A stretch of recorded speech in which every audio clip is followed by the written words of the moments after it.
See this furry guy here? This is my buddy Beans, and he's cute, and he's got a cute beard. But it works for him because he's a dog. You're not a dog, you're a man, and you need to shave, and I can help you do it inexpensively. Go to dollarshaveclub.com/Hooniverse. dollarshaveclub.com/Hooniverse. And you'll get high quality razor blades and razor handles delivered to your door every month for short money.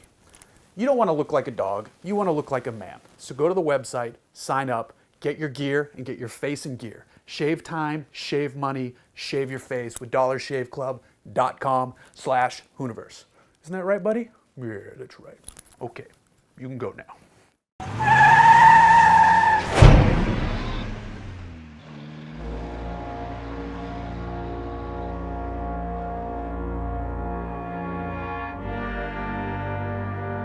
If you would have told me a few years ago that there would be an American automaker who would produce a four-door sedan with over 700 horsepower and then charge you less than $64,000 for it, I'd call you an idiot.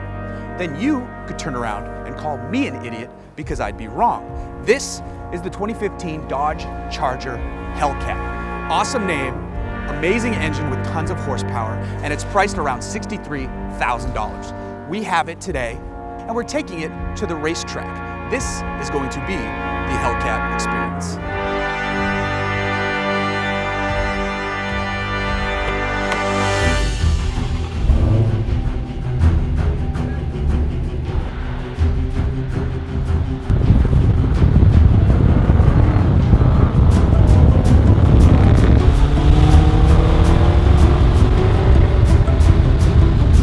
So here we are. All of this behind me is Summit Point Raceway in West Virginia. We've come here to take a look at Dodge's latest insano machine. This is the 2015 Dodge Charger Hellcat. That means it has a 6.2 liter supercharged Hemi V8 engine under the hood. It's good for 707 horsepower. That is a bananas horsepower figure. It's huge, it's monstrous, it's gargantuan, and it makes not just power, tremendous noise too. I'll let you listen to that right now. See? Tremendous noise. This is basically a supercar with 4 doors, 5 seats that you can buy and drive your family and take your kids to school in and get your groceries, and you can do it for $63,000. That sounds like a lot of money because it is. Nobody just has $63,000. But what you're getting for that amount is insane. This car is insane. The Challenger's insane. I think the Charger's a little more insane because it is a sedan. Speaking of insanity, it's raining today. The track is wet. We're going out anyway because Hellcat.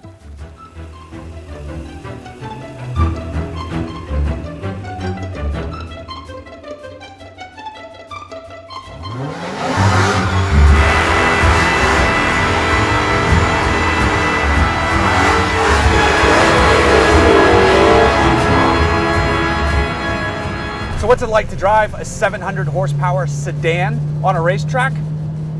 One big word, it starts with A, and it's awesome. This car is fantastic. It's amazing that Dodge can create something like this and sell it for as relatively inexpensively as they do. The fact that you can get this car for $64,000 is mind-blowing. You can go 204 miles an hour. And this isn't like a, yeah, you can probably get there. We spoke to Dodge, and you can do it. You're gonna need about 2 miles of room to do it, but that's not bad. It's 200 plus with a baby seat in the back, which would be awesome. It'd be the coolest baby ever. Now, there's a lot of weight here to toss around, but it doesn't feel insanely heavy.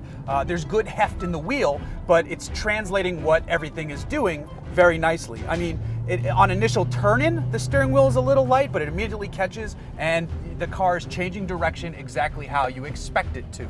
It wears 275 Pirelli P0 tires in each corner, so it's got a pretty beefy stance. It's got massive Brembos that don't seem to fade. We've been tracking this thing all day long, and even with the rain, brakes can heat up because the traction control is really active in a situation like that. The track's drying out a little bit now. It was raining all morning, but everybody else went home, and we're enjoying the track to ourselves at the moment. And that awesome engine noise. So So what else can you say about this car? I mean, it's just surprisingly ridiculous out here. Yeah, it's big, it's heavy, like I said, but it holds its lines. It's got tons of power. I mean, you are doing triple digits faster than you know what to do with yourself, but because you've got those big brakes, you haul the speed down and everything is ready to go. You can play with the SRT driving mode settings too. So there's full track, there's full sport, but there's a custom one. So you get your full 700 horsepower. You can change your transmission to shift in a street mode if you want to ease up, which is good in a day when the track is wet, so they're not as abrupt. Speaking of the transmission, it's an 8-speed automatic unit. Now, some of you might be like, well, I want the manual. So then get the Challenger. You can get the manual with that. This car doesn't need a manual, and that may sound crazy to say from someone who loves manual gearboxes, but really, at its core, this is a 4-door sedan that just happens to also be a banana crazy rocket ship. I've been thinking about this all day. Another question, thinking about the exhaust note. I don't know which one I like more, the Hellcat or the exhaust note that comes out of the back of the Jag V8 Coupe. That engine makes ridiculous noises. It burbles, it pops, it farts, it snaps, it's angry, it's aggressive. This thing, though, it has a Mad Maxian, dystopian awesomeness quality to it because you get the supercharger whine that takes it up a notch. I think it just depends on the day and the mood, but I mean, I didn't think anything would be beating the sound that Jag makes anytime soon, but here we are in a Hellcat going around a racetrack.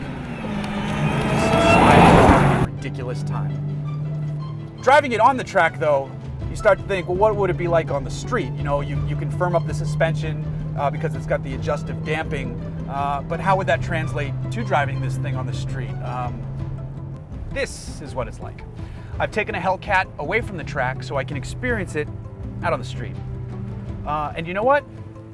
It happens to be exactly what you'd expect.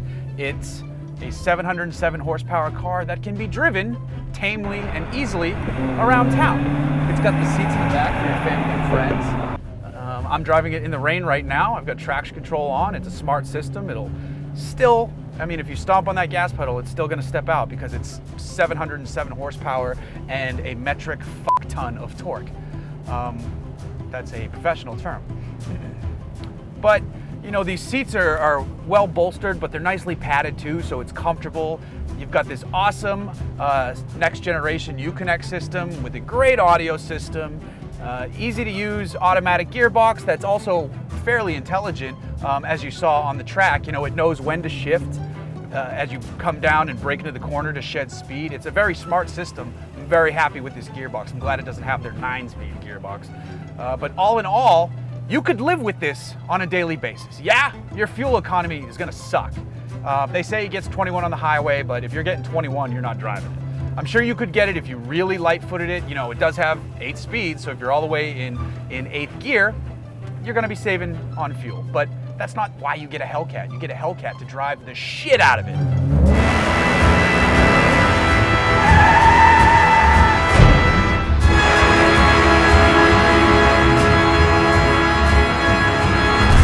There are other offerings from other automakers that are V8 rear-wheel drive fun machines, but none of them have 707 horsepower. I mean, that's crazy. When you think about that horsepower figure, you think your mind should go to brands that rhyme with Pagani, Koenigsegg, Ferrari, some super duper high-end Porsches, not Dodge. This is a Dodge Charger, and it's so great. I mean, and it's got a better name than those other cars. Hellcat's one of the greatest names ever. Boom, bar none. Open and shut case.